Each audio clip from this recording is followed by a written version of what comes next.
So we have already seen 5 different kinds of baptism. 5 விதமான baptismத்தை குறித்து நாம் சிந்திச்சோம் இல்லையா? So now we are going to think about what baptism? Believers baptism. விசுவாசிகளின் ஞானஸ்நானம். So what do you mean by believers baptism? A baptism taken after you have become a believer in Christ. கிறிஸ்துவுக்குள் நீ ஒரு விசுவாசியான பின் எடுக்கக்கூடிய ஞானஸ்நானம் தான் ஞானஸ்நானம், believers baptism என்று நாம் பார்க்கிறோம். அங்கள் ஒரு போன பாடத்துல ஒரு வார்த்தை சொன்னார் இல்லையா, the ABC of salvation. ஞாபகம் இருக்கா யாருக்காகணும்? ABC of salvation ஞாபகம் இருக்கா? Can you repeat? A means first A, B, C. A என்ன? Accept. What to accept? What to accept or தான் பாவி என்று உணர வேண்டும் இல்லையா? சரிதானா? A means admit or acknowledge that you are a sinner or you have to admit your sinship. Sinship என்ன அர்த்தம்? நீங்க பாவத்தன்மை உள்ளவர்கள் என்பது. அங்க சொன்னாரு இந்த சின்ஸ் என்ன சொன்னாரா? சின்ஸ் பத்தி பட்டியெல்லாம் போட்டு கொடுத்தாரா? பாவங்களை பத்தி நிறைய பைபிள்ல சொல்லி கிரீக் வார்த்தையில பாவத்திற்கு என்னென்ன பேர் வைக்கலாமோ அதையெல்லாம் பவுல் கண்டுபிடிச்சு தனக்கு நிருபங்களை தொகுத்துருக்கு. நீங்க அந்த பாவ பட்டியலை மட்டும் பவுல் சொன்னதை மட்டும் எடுத்து வச்சு நீங்க படிச்சீங்கன்னா என்ன மனுஷன் இப்படிப்பட்டவனாலும் யோசிக்க ஆரம்பிப்போம். 1 Timothy 3ஆம் அதிகாரத்துல கடைசி காலத்தில் இருக்கக்கூடிய பாவத்தன்மைகளுக்கு சொல்றாரு. 1 குறித்துல நீங்க வாசிச்சீங்கன்னா நீங்க ஒரு காலம் இப்படிப்பட்டவளா இருந்தீங்க, இப்ப இப்படி ஆயிட்டீங்க.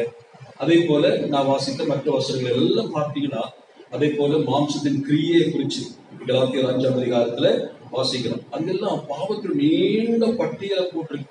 அதை மட்டும் நீங்க எடுத்து வச்சு அடிக்கிட்டே வாங்க. ஒரு பெரிய பட்டியல்.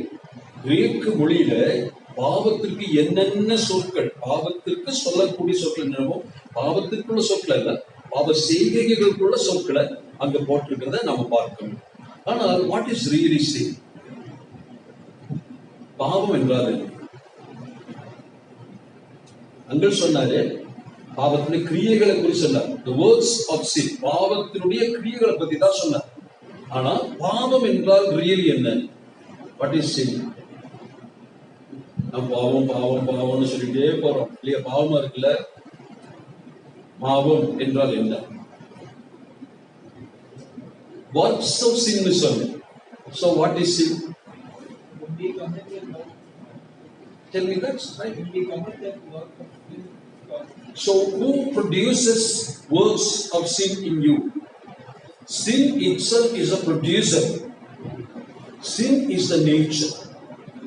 Sin is a character. பாவத்தன்மை நமக்கு இருக்கு. நாம் பிறப்பாலே எப்படி இருக்கிறோம்? We are sinful. எத்தனை வயசுல பாவம் செய்ய ஆரம்பிச்சீங்கன்னு கேட்டப்ப சொல்லுவீங்க? குடிக்கும் போது பாவம் செஞ்சீங்களா? ஆனா உள்ள பாவம் இருக்கு, பாவத்தன்மை இருக்கு. There is a nature of sin. There is a potentiality in you to commit sin. ஆனா பாவம் செய்யல. அது என்னவா வெளியே வரல. It didn't express itself as works. பாவம் இருக்கு, பாவத்துடைய கிரியைகள் வரல, அவ்வளவுதான். அப்ப பிறப்பால் நாம் பாவம் செய்யவே இல்லை. பிறந்த பிறகு பாவம் செய்யல. அப்ப நாம் புண்ணியர்களா? இல்ல. நாம் by birth itself we are sinners என்று சொன்னா பாவ கிரியைகள் வருவதற்கு முன்னதாகவே, பாவம் நம்மிடத்து வெளியே புறப்பட்டு வர்றதுக்கு முன்னாடியே என்ன இருக்கு நமக்குள்ள? பாவத்தை ப்ரொடியூஸ் பண்ணுகிற ஒரு nature, basic nature of sin நமக்குள்ள இருக்கு. அப்போ பாவம் என்று சொன்ன வெறும் கிரியைகளை மட்டும் குறிப்பிடுவதல்ல, நம்முடைய தன்மையே பாவம். அதுக்கு என்ன விளக்கம் எப்படி சொல்லலாம்? பாவம் என்றால் நான் உங்களுக்கு 3 இதை நீங்க எழுதி வச்சு பின்னாடி யோசிச்சு படிங்க. பாவம் என்றால் என்ன என்று நீங்க எப்படி அளக்க போறீங்க? ஒன்று பாவத்தினுடைய 1வது விளக்கம் நான் சொல்லுகிறேன். What is contrary of the will of God? Anything that is contrary to the will of தெய்வ சித்தத்திற்கு முரணாக எது வந்தாலும் அது பாவம். தெய்வ சித்தத்திற்கு முரணாக எது வந்தாலும் பாவம். What is contrary with the will of God? எழுதுதான் புரிஞ்சுக்கிட்டீங்களா? என்ன பாவம் என்றால் முதலாவது என்ன? தெய்வ சித்தம் என்னவோ அதற்கு முரணாக, அதற்கு கீழ்ப்படியாமல் நாம் என்ன செய்தாலும் பாவம். இரண்டாவது, sin என்றால் என்ன என்று அடுத்த கேள்வி. all that is not worthy or become a God's character. தெய்வத்தினுடைய சுபாவத்திற்கு ஒவ்வாத எல்லாமே பாவம் தான். that which is contrary to the character of God. தேவனுடைய கேரக்டர், அந்த கேரக்டர்ல வர வேண்டிய வரலன்னு வச்சுக்கோங்க, நான் பாவம் செய்வேன். ஒன்று, தெய்வ சித்தத்தை மீறுவது பாவம். இரண்டு, தெய்வத்தை போல் ஆகாமல் இருப்பது பாவம். தெய்வத்தை போல் ஆகாமல் இருப்பது பாவம். அதான் அர்த்தம். ரெண்டு காரியம். மூன்றாவது, anything that is contrary to the laws and commandments of God. தேவனுடைய கட்டளைகள் வேதத்தில் எழுதப்பட்டிருக்கு. அதற்கு விரோதமாக நீங்க எதை செய்தாலும் பாவம். அப்ப பாவம் என்று சொன்னால் இட்ஸ் நாட் தி வர்க்ஸ். பாவம் என்று சொல்றது நேச்சர், நம்முடைய சுபாவம். பாவம் செய்யக்கூடிய சுபாவம் தனி நமக்குள்ள ஏற்கனவே இருக்கு. யாராவது உங்களுக்கு இங்கிலீஷ்ல போய் சொல்ல கத்துக் கொடுத்தாங்களா?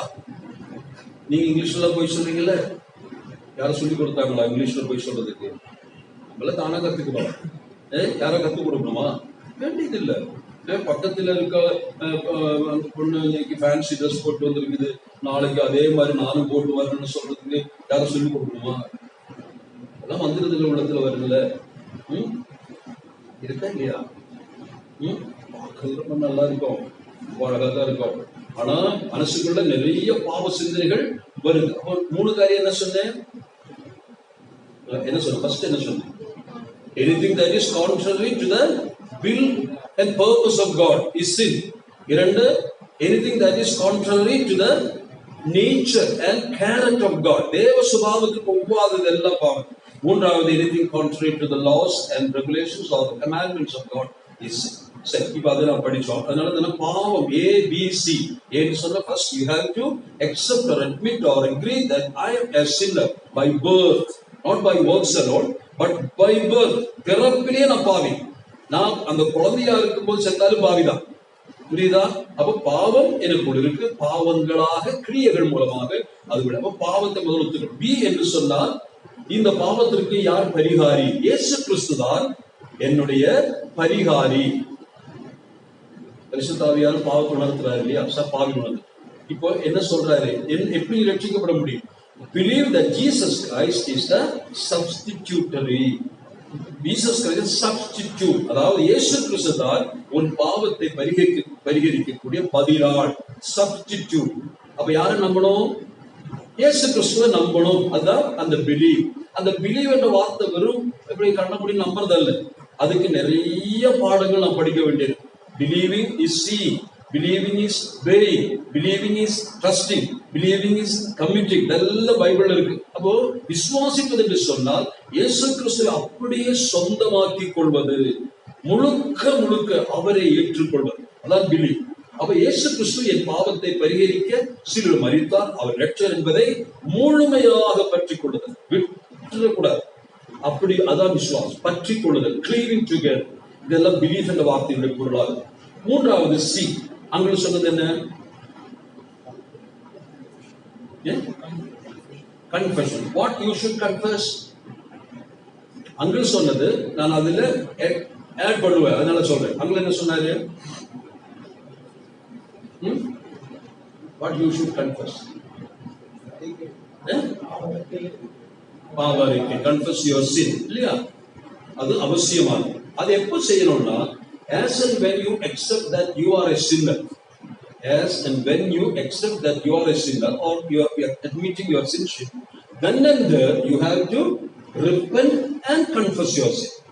That's the first step of salvation. Second is believing. இயேசு கிறிஸ்து தான் என் பரிகாரி, அவரை நம்பலைன்னா நான் மோட்சம் போக மாட்டேன். பாவத்தை அறிக்கை செய்து பாவத்தை எல்லாம் நான் விட்டுட்டேன், நான் மனம் திரும்பிட்டேன் சொன்னா ரட்சிக்கப்பட மாட்டேன். Unless you believe on the substituted death of Jesus Christ, அதை நம்பலைன்னா நீங்க ரட்சிக்கப்பட முடியாது, மோட்சம் போக முடியாது. அப்ப இயேசு கிறிஸ்து நம்புகிறது பிலீவ். சி என்று சொல்வது not only confessing sin, you have to confess Jesus as your Lord. Romans 10:9-10 repeat பண்ண முடியுமா என்னோட கூட? தமிழ்லயோ இங்கிலீஷ்லயோ மனப்பாடம் படிக்க வேண்டிய வசனம் அதெல்லாம். ரோமன்ஸ் 10:9-10 பைபிள் இருக்கா? படிங்களேன். பெண் பிள்ளைகள் படிக்கலாம். படி. கர்த்தராகிய இயேசுவை நீ உன் வாயினால் அறிக்கையிட்டு தேவன் அவரை மரித்தோரிலிருந்து எழுப்பினார் என்று உன் இதயத்திலே விசுவாசித்தால் ரட்சிக்கப்படுவாய். போதும். இங்க என்ன வாசித்தோம்? கர்த்தராகிய இயேசுவை உன் வாயினால் அறிக்கையிட்டு. கர்த்தராகிய இயேசுவை உன் வாயினால் அறிக்கையிடும். இத வேற ஏதாவது வேற மொழிபெயர்ப்புல இருக்கா? மலையாள பைபிள் வந்து வாய்க்காம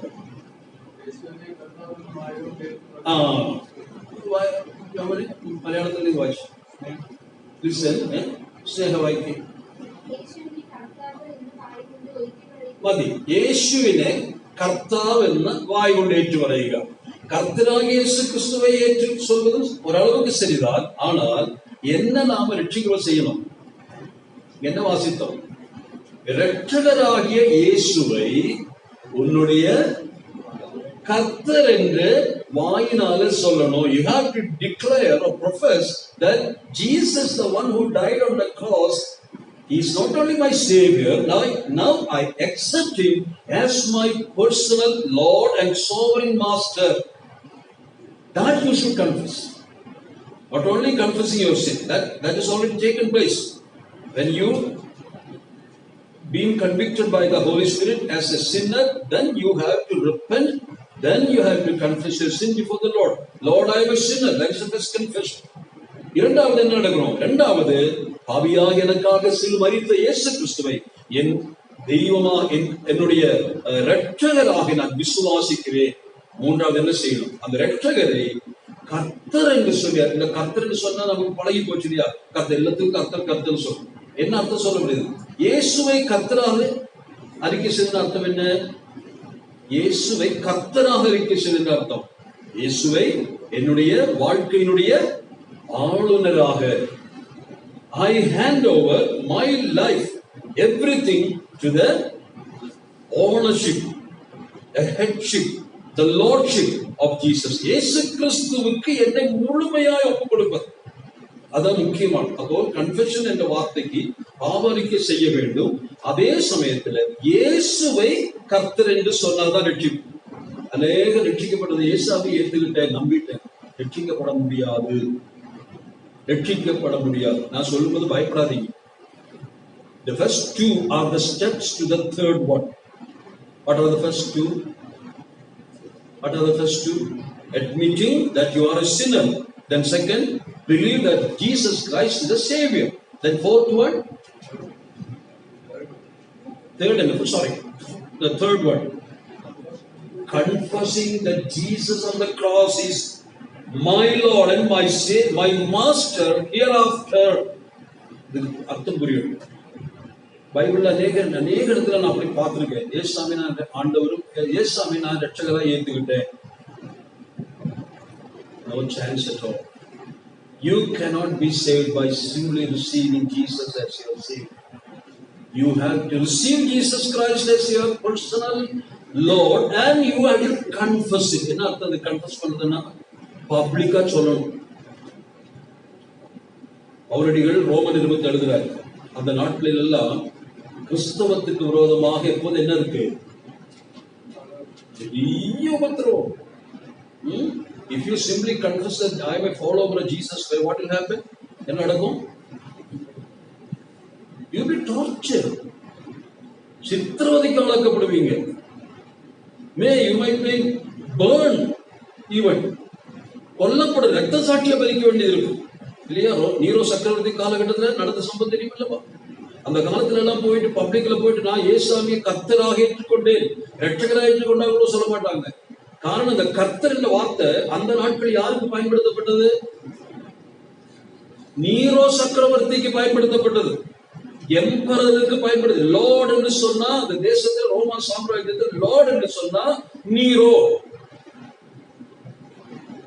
ஒவ்வொரு ரோமன் குடிமகனும் ஒருவரும் சந்திக்கும் when the Roman citizens when they meet and greet together, what they will say? Hail Caesar, Caesar is our Lord. அப்படி சொன்ன பிரச்சனை. ஆனா ரட்சிக்கப்பட்ட தெய்வ பிள்ளை, இயேசுவை சொந்த ரட்சகராக ஏற்றுக்கொண்ட தெய்வ பிள்ளை, அவர்கள் சந்திக்க எப்படி பேசுவாங்க தெரியுமா? Hail Jesus, Jesus is our Lord. என்ன ஆகும்? What will happen? சில சமயத்துல சொல்லி முடிக்கிற தலை காணாம போகும். தலை காணாம போகும். புரியுதா உங்களுக்கு? Is it a serious matter? Simply telling that Jesus on the cross died for me and I received him, it's not salvation. Unless you accept the lordship of Jesus Christ. Lord, you are my Lord. When I confess the lordship of Christ, what will happen? I may be beheaded, I may be martyred, I may be killed, I may be burned. Not this time. இப்பெல்லாம் ரொம்ப சர்வசாதாரணம். அதனால எல்லாரும் சொல்ல பாட்டு பாடலாம், ஏசாமி கர்த்தர் கர்த்தர்னு சொல்லலாம். அன்னைக்கு சொல்லணும்னா when you go in the street and preach, இயேசுதான் கர்த்தர், நாசரேத்தூரிலே பிறந்த தச்சருடைய குமாரனாக இயேசுதான் என்னுடைய கர்த்தர் என்று சொன்னா அன்றைக்கு போர் வீரர்கள் விட மாட்டான். அப்படிப்பட்ட கால பவுல் சொல்றாரு, நீ எப்படி ரட்சிக்கப்பட முடியும்? இயேசுவை ரட்சகராகவும் கர்த்தராகவும் அறிக்கை செய்யணும். சும்மா விசுவாசம் பார்த்தார். Simply believing Jesus Christ as the Lord is not enough. What you should do? Make it public. புரியுதா? இன்னைக்கு அதோட சீரியஸ் தெரியல. நாளைக்கு கிறிஸ்தவம் எல்லாம் பேன் பண்ணப்படுது. எந்த சர்ச்சும் நடக்கக்கூடாது. நீங்க எல்லாம் அண்டர் கிரவுண்ட் சீஷர்லாம் மாறுறீங்க. அன்னைக்கு தேசாமிய கர்த்தர் என்ற அறிக்கையிட துணிச்சல் வருமா?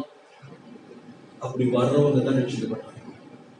ரட்சிக்கப்பட்டவங்க இப்படிதான் இருக்கணும்னு சொல்லுது. அப்போ முதலாவது நான் சொன்ன வார்த்தை ரட்சிக்கிற 3 காரியங்கள் சொன்னேன், ஏபிசி. அப்போ யார் ரட்சிக்கப்பட்டவங்க என்பதை கண்டுபிடிக்கிறதுக்காக நான் சொன்னேன். அவங்க தான் என்ன செய்யணும்? Come forward to take baptism. அப்ப இயேசு கிறிஸ்துவை ரட்சகராக ஏற்றுக்கொண்டு பின் கர்த்தராக அங்கீகரிக்கும் பொழுது என்ன சொல்றோம் தெரியுமா? இனி நான் அல்ல. கலாத்தியர் 2:20 கலேஷியன்ஸ் 2:20 என்ன வாசிக்க தெரியுமா? நான் கிறிஸ்துவோடு கூட சிலுவையில் அறையப்பட்டேன். I've been crucified with Christ on the cross. Then what else is remaining? எல்லாமே சிலுவையில் அறையப்பட்டேன்னு சொல்றாரு. அப்ப யார் இருக்கிறார் இப்போ? Only Christ is alive. I am dead. கிறிஸ்து என்னை ஆளுகிறார். அப்ப என்ன அர்த்தம்? இனிமேல் நான் என்ன நடத்த மாட்டேன். இனி நான் என்னை லீட் பண்ண மாட்டேன். நான் என்னுடைய வாழ்க்கையுடைய ரீல்ஸ் அந்த கடிவாளத்தை முழுவதும் இயேசுப்பா கையில கொடுத்திருக்கு. ஒரு உதாரண கதையை நான் கேள்விப்பட்டிருக்கேன். ஒரு உதாரணம் ஏதாவது ரட்சிப்பை பற்றி சொல்லப்படும். ஏசாமி ஒரு தெருவில் நிற்கிறார். அப்போ ஒரு கார் வருது. அப்ப கார் வரும்போது ஏசாமி கை காட்டு. திடீர்னு நம்ம காருக்கெல்லாம் கை காட்டின்னு நினைச்சுக்காதீங்க. ஒரு உதாரணத்துக்கு சொல்றேன், ரெஸ்ட்ரிக்ஷன் சொல்றேன். கையை காட்டுறார், கார் நிப்பாட்டுறார். அப்ப கார் நிப்பாட்ட உடனே ஏசாமி கம்மிங் வாங்க டோர் திறந்தாரு. ஃப்ரெண்ட் டோர் திறந்துட்டு உட்காரு. சாரி ஏசாமி ஏறல. 2வது ஸ்கூட்டர் எடுத்த வரா. அவனுக்கு கை காட்டுறாரு. அவன் என்ன செய்யறான்? சரி வாங்க சொல்லிட்டு லிஃப்ட் கேட்கிறாரு சொல்லி உட்காரு. சரி நீங்க போக. 3வது சைக்கிள் எடுத்து பெடல் பண்ணிட்டு வர. சைக்கிள்ல பெடல் பண்ணிட்டு வந்தவங்க கை காட்டினான். கை காட்டினா அவன் இறங்கிட்டான். இறங்கிட்டு என்ன செஞ்சா தெரியுமா? இந்த சார் சைக்கிளை வச்சிருக்கேன், நீங்க விடுங்க, நான் உட்காந்துக்கிறேன். ஏசாமி சைக்கிளை வாங்கினாரு, உட்கார்ந்தாரு, ஓட்டினாரு, பின்னாடி. இதுதான் கர்த்தராக அங்கீகரிப்பது. Not giving space by the side of you is not salvation. Jesus Christ is all in all. You should hand over reins of life to the hands of Christ. கிறிஸ்துவுக்கு ஒப்பு கொடுக்கணும். இனி நான் அல்ல கர்த்தாவே, என்னை நீர் ஆளும். நீர் என்ன சொன்னாலும் நான் செய்வேன். I will obey my Lord. I am only a slave now. புரியுதா? That is salvation experience. அவருடைய ரட்சிக்கப்பட்ட என்ன சொல்றாரு? ஆண்டவர் கேட்கிறாரு, என்ன உபத்திரப்படுத்தலாமா? சவுலே, why you torture me? நீ கேட்கும்போது அவன் என்ன சொல்றான்? அவன் என்ன சொன்னான்? அவர் என்ன சொன்னாரு? First question asked by Paul. Who are you, Lord? Who are you, Lord? கர்த்தாவே நீர் யார்? இந்த இயேசுவினுடைய ஆட்களை கொண்டு குவிச்சு அனுப்புறதுக்கு வந்திருக்கான். ஆனா அடி வாங்கின உடனே என்ன கேட்கிறான்? Who are you, Lord? Who are you? நீங்க யாரு? உலகத்துல எவனும் என்ன அடிக்க முடியாது, அடிச்சுதான் எனக்கு பழக்கம். ஆனா என்ன அடிக்கிறவன் யாரு? Who are you? It must be the Lord. வேற யாரும் என்ன தொட முடியாது. Who are you, my Lord? Lord என்று அழைக்கிறான். அப்புறம் ஆண்டவர் என்ன சொல்றாரு இல்லையா? அதுக்கு அடுத்து என்ன கேள்வி கேட்டார்? What thou will or what will thou me to do? நீ நான் என்ன செய்ய உமக்கு சித்த? What should I do? What should I do to please you? Tell me, Lord. Hereafter I won't obey the high priest. அங்கிருக்க பிரதான ஆசாரியன் நான் கீழ்ப்படிய மாட்டேன். I'm going to obey you because you are my Lord. இன்னிலிருந்து ரட்சிக்கப்பட்ட தெய்வ மக்களே, இயேசு கிறிஸ்துவை நீங்க ரட்சகரும் ஆண்டவருமா ஏத்துக்கிட்டீங்க, சரி, நல்ல காரியம். ஆனா என்ன செய்யணும்? அது you have accepted the lordship of Christ, but what Bible says about the lordship? What you should do? என்ன செய்யணும்? confess பண்ணணும். அது என்ன அர்த்தம்? don't hide, don't be a secret disciple. Tell out to the Lord, tell out to the world that the Lord Jesus or the Jesus is my Lord. அப்படி சொல்லும் போது நீங்க என்ன வாரீங்க? ஒரு அடிமை லோகத்துக்கு போறீங்க. ஆண்டவர் உங்களை ஆள போறார். இனி எந்த decision மேக்கிலோ, whatever you take as a decision or whatever step you take for the Lord, just consult with the Lord, not of mine. என்னுடைய சித்தம் அல்ல ஆண்டவரே, உடைய சித்தமாகட்டும் என்று சொல்லி ஒப்பு கொடுத்தல் தான் வெற்றிக்குடைய முக்கியமான பாகம். அனுபவத்துக்கு வந்திருக்கீங்களா? After your salvation, did you consult Jesus for everything? கேட்கறது உண்டா? ஆண்டவரே இதை செய்யலாமா? should I go there? இதை நான் செய்யலாமா? இது வாசிக்கலாமா? இதை கேட்கலாமா? இது செய்யலாமா? நீங்க கேட்டிருக்கீங்களா? Because you are already saved. You have a master. அவருடைய சித்தத்துக்கு ஒப்பு கொடுத்து அவருக்கு கேட்படி வாழணும். உங்க அப்பா அம்மா சொல்றதெல்லாம் கேட்க வேண்டியது, ஊரார் சொல்ல வேண்டியதெல்லாம் நீங்க கேட்பட வேண்டியது. நீங்க யாரை ரட்சகர் ஆண்டவரை எஜமானி எதுக்குறீங்க? who is your master கேட்பாங்க இல்லையா? சோ அது இம்பார்ட்டன்ட் क्वेश्चन தான் நான் வைக்கிறேன். சோ சால்வேஷன் டி சீரியஸ்னஸ் எங்க வருது? when you confess, you accept Jesus Christ personal savior and Lord, then you have to confess it to the world. சொல்லணும். எங்க போனாலும் வாயில சொல்லாட்டியோ எப்படி சொல்லணும்? வாழ்க்கையில சொல்லணும். whenever people watch you, they should understand this boy or girl is somebody's control. Somebody is mastering them, somebody is controlling them, they are under somebody's control. அப்படி உங்களை பத்தி சொல்லுங்க. He is not like us, he is not like that boy, he is different. Why? Because he is serving a different master. He has a master, he will do the will of the master. அதான் நிச்சயம். அப்படி commitment இருக்கா? அப்படி surrendering life இருக்கா? நான் அல்ல, கிறிஸ்துவே எனக்குள் பிழைக்கும். பேப்டிசமுடைய ஆரம்பத்துக்கு வந்துட்டோம். இப்ப பேப்டிசம் ஒன்று. பேப்டிசம் என்றால் என்ன என்பதை தான் நம்ம பார்க்கிறோம். ஒன்று, நான் வேகமா சொல்றது நீங்க மனசுல இதுல விளக்கங்கள் நான் தேவைப்பட்டா சொல்றேன், இல்லாட்டி பசங்களை சொல்லி அதனுடைய எழுது மட்டும் சொல்றேன்.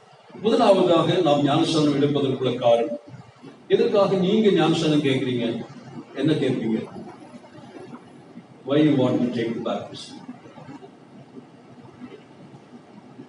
Baptism விரும்புறவங்க சொல்லுங்க.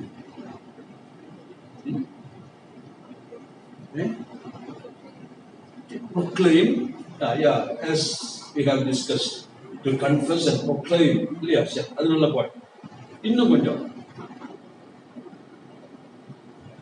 எதுக்காக எடுக்கிறீங்க? Why you take baptism?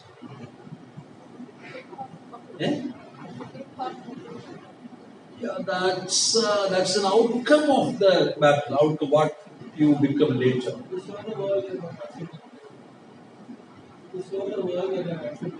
Accepted Christ, to declare to the world, to be a witness. It's all true. Let's say, first this is the commandment of the Lord Jesus Christ. You have accepted Jesus as a personal savior. Not only that, what you have admitted and confessed to the world, this Jesus on the cross is my Lord. அதன் அர்த்தம் என்ன? இனி ஏசப்பா என்ன சொன்னாலும் நான் தட்ட மாட்டேன். Because அவர் என்னுடைய எஜமான். என்ன செஞ்சாலும் கேட்பேன். செய்யலாமா ஆண்டவரே, பேசலாமா ஆண்டவரே, போகலாமா ஆண்டவரே என்று கேட்டு அவர்தான் கேட்பேன். அவர் முதல் சொல்ற கட்டளை என்ன தெரியுமா? What is the first command? The Lord's commandment. What is the first commandment?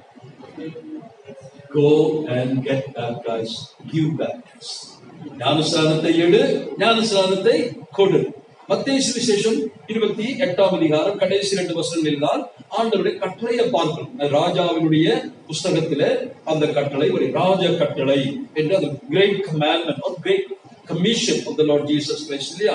So Matthew 28:19 படியாக இயேசு கிறிஸ்துவுடைய கட்டளை, பிதா குமாரன் பரிசுத்த ஆவியிலே இரண்டாவது ஆழ்த்தத்துவமாகிய இயேசு கிறிஸ்துவாகிய குமாரனுடைய கட்டளை. இவர் யார்? As far as we are concerned, நம்மை பொறுத்தமட்டில் இவர் யாரு? Lord, எஜமானன், ராஜா. அப்ப நம்ம என்ன செய்வோம்? நீர் என்ன செய்ய சித்தமாயிருக்கிறீர் என்று பவுல் கேட்ட பொழுது ஆண்டவர் சொன்னார், நீ போ அங்கு காட்டு. அவர் என்ன செஞ்சார்? முதல்ல பவுலுக்கு என்ன கொடுத்தாரு? பவுல் ரட்சிக்கப்படுறாரு, விழுந்துட்டாரு. அப்புறம் போய் நேர்ந்தெருல போய் ஒரு வீட்டுல தங்கி இருக்கிற, கண்ணு தெரியல, கண்ணு குருட்டாட்டமா உட்கார்ந்துருக்கு. அந்த நேரத்துல அந்த இடத்துக்கு யார் வராங்க? ஆண்டவர் ஒருவர் அனுப்புறார். அவர் பேர் அனனியாஸ் இல்லையா? அவர் என்ன செய்யறாரு? ஏசப்பா பத்தி சொல்லி ஜெபம் பண்ணி கண்ணெல்லாம் நல்ல திறந்த முன்னாடி என்ன செய்யறாங்க? ஃபர்ஸ்ட் என்ன செய்யறாங்க? பவுலடிகள் என்ன செய்யறாரு? What was the first step of obedience from Paul? நேரா போய் பிரசங்கம் பண்ண போயிட்டாரா? என்ன செஞ்சாரு? He took baptism under the hands of Ananias. முதல் பேப்டிசம் எடுத்தாரு, வேற எதுவும் செய்யல. நான் என்ன செய்ய சித்தமாயிருக்கிறீர் ஆண்டவரேன்னு கேட்ட உடனே பவுலுக்கு கொடுக்கப்பட்டது என்ன? முதல் ஞானஸ்நானம். ஃபர்ஸ்ட் கமாண்ட்மென்ட். அப்போ இயேசு கிறிஸ்துவின் கமாண்ட்மென்ட் கேட்டோம். யாராவது இதில் கேட்ட என்ன சொல்லணும்? இப்போ ஞானஸ்நானம் நடத்த திடீர்னு ஒரு RSS காரன் வரா, ஒரு BJP காரன் வரா, ஒருத்தம் வரா, ஏன் நீ ஞானஸ்நானம் கொடுக்கிறேன்னு கேட்பாங்க, ஏன் எடுக்கிறேன்னு கேட்பான்னு நீங்க என்ன பதில் சொல்லுவீங்க? நான் பதில் சொல்றேன், கொடுக்கிறதா இருந்தா என்ன சொல்றேன்? This is my master's command. I should give baptism. This is my master's. நீங்க என்ன சொல்லுவீங்க? Why you take baptism? என்ன சொல்லுவீங்க? This is my master's command. I have to obey. I have confessing to the world that he is the master. He is my Lord and master, sovereign master. So I have to obey. First நீங்க ஞானஸ்நானம் விட்டு என்ன சொல்லணும்? எதற்காக எடுக்கிறீங்க? It's not by compulsion. Somebody has entreated or tricked you. இதுக்குள்ள கொண்டு வரதுக்கு ஏதாவது மந்திரம் சொல்லி கூட்டு வந்த மாதிரி நினைக்க கூடாது. அப்படிதான் சொல்லுவாங்க. உங்களை மயக்கி இந்த மாதிரி காசு பணத்தை கொடுத்தெல்லாம் இந்த மாதிரி மதத்தில் ஆள சேர்க்கிறாங்கன்னு சொல்லுவாங்க. அப்ப நீங்க போல்டா என்ன சொல்லணும்? I take this baptism because my master has commanded me to do so. என் ஆண்டவர், என்னுடைய கர்த்தர், என்னுடைய எஜமானன் இதை சொல்லி இருக்கிறார், அதனால நான் கீழ்ப்படின்னு சொல்றேன். Okay? So the first, the commandment of the Son Jesus. Second, Luke 7:30 என்ன சொல்லுது? அது கொஞ்சம் வாசிக்கலாமா? Luke 7:30.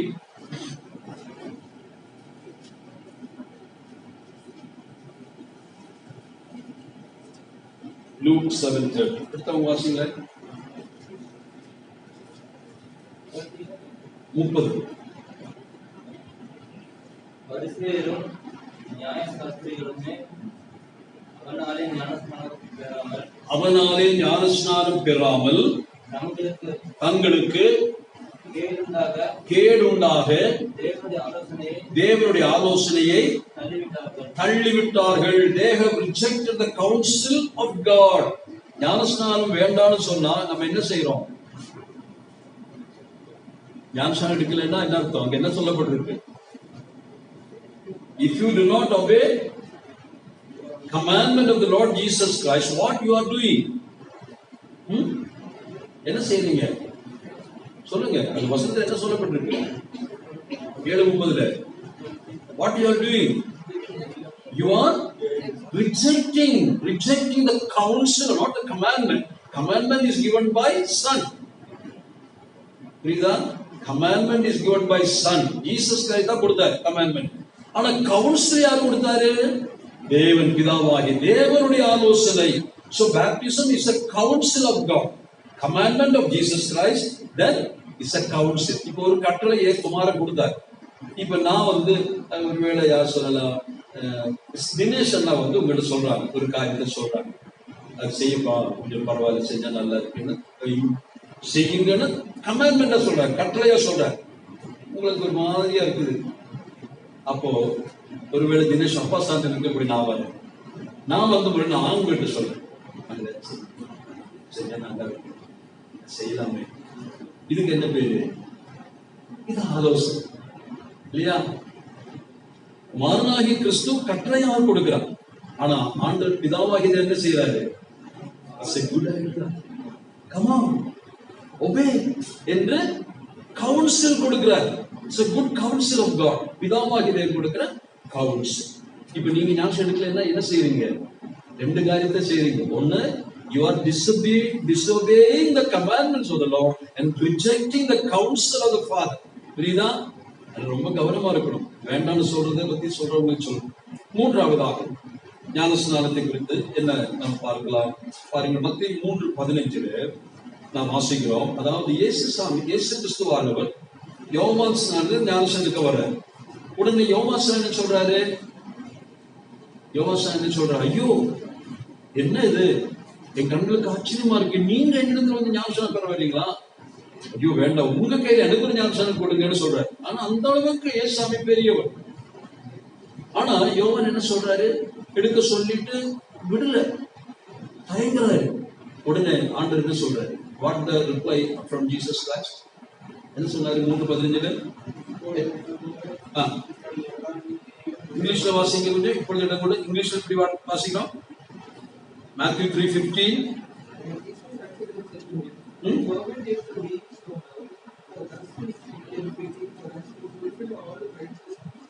By this way we are going to fulfill all the righteousness of God. By baptism or by taking baptism, what you are doing? நீங்க என்ன செய்றீங்க? You are fulfilling or you are complying with the righteousness of God's kingdom. தேவ ராஜ்யத்தினுடைய நீதியை நீங்க என்ன செய்ய போறீங்க? ஒத்து போறீங்க. கம்ப்ளைன்ஸ் புரியுதா?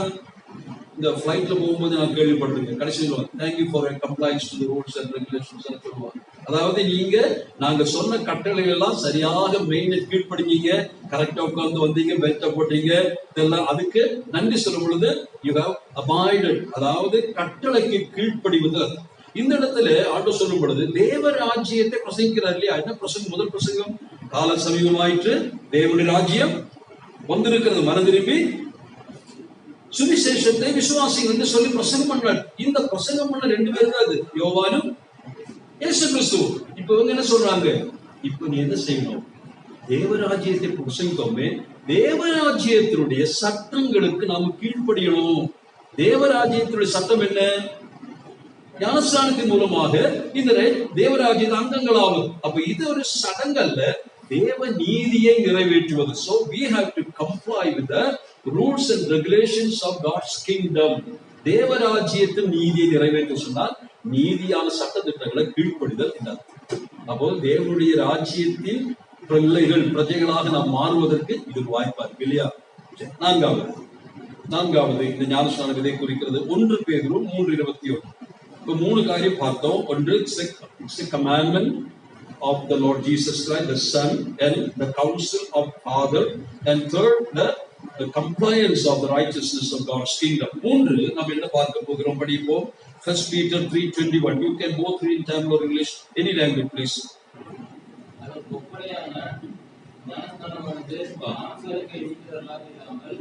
தேவனை பற்றும் நல்மனசாட்சியை கண்படிக்கையாயிருந்து இப்பொழுது நம்மையும் இயேசு கிறிஸ்துவினுடைய உயிர்த்தெழுதலினால் ரட்சிக்கிறது. புரிந்ததாவது? Can you read it in English also? 3:21, 1 Peter 3:21. Anybody? பின்னாடி இருக்கவங்களுக்கு ஹெல்ப் பண்ணுங்க. பிள்ளைங்க அதை எழுதுறதுனால வாசிக்க முடியாது. 1 Peter 3:21. There is also every time you pronounce yourself baptism, not the reward of the filth of the flesh, but the answer of a good conscience towards God through the resurrection of That's enough. இதுல என்ன புரிஞ்சுக்கிட்டீங்க? What is baptism and what is not baptism? ஞானஸ்நானம் என்ன அல்ல சொல்லுங்க. தண்ணியில முழுக போறீங்க வச்சுக்குவோம். ஞானஸ்நானம் பார்க்கறவங்க என்ன நினைப்பாங்க? நீங்க தண்ணிக்குள்ள இருக்கிறீங்க, இப்ப தண்ணிக்குள்ள முழுக போறீங்க. பார்க்கறவங்களுக்கு என்ன தோணும்? இவர் குளிக்க போறாரு, சரீரத்தை அழுக்கல கழுவ போறாரு, அப்படி பிரம்ம தோன்று இல்லையா? பேர் என்ன சொல்றாரு? அதே மாதிரி அந்த நாட்டு ஆட்களும் ஒருத்தர் ஞானஸ்நான தொட்டில நின்று ஆத்துல நின்று தண்ணிக்குள்ள போற நேரத்துல அவங்க என்ன சொல்றாங்க தெரியுமா? They are going to remove the filthiness of the body. சரீரத்துடைய அழுக்க கழுவுறதுக்காக வந்து நிக்கிறாங்க. உலக மக்களுடைய கண்களுக்கு அப்படிதான் தெரியும். ஏன்னா அவங்களுக்கு ஆண்டவர் தெரியாது, சுவிசேஷம் தெரியாது.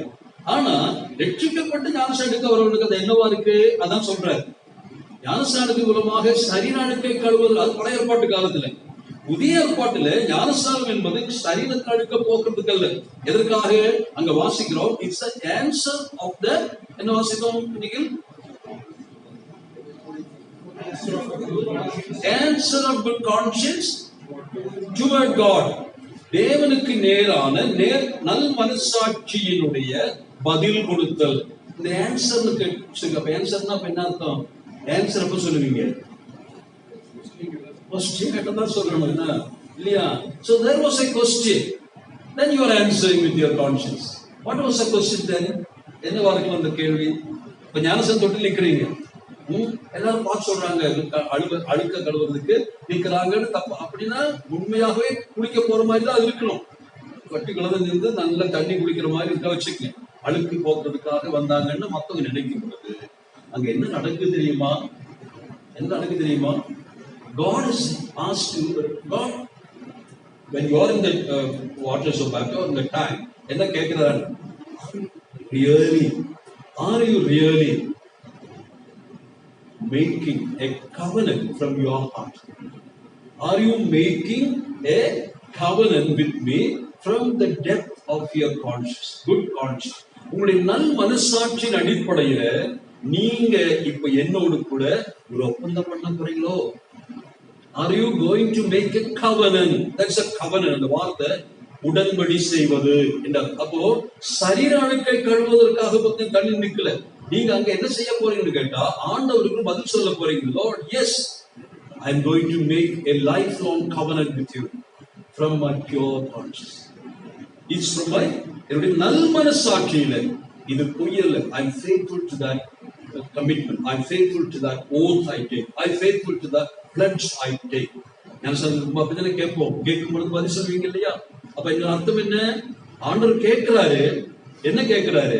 இது வெறும் அழுக்க போக்குற மாதிரி நினைக்கிறையா? அது என்னோடு கூட ஒரு நித்திய உடன்படிக்கைக்கு நீ கையெழுத்திட வந்திருக்கிறாயா? Are you making an agreement with me? என்னோடு ஒப்பந்தம் பண்றீங்களா?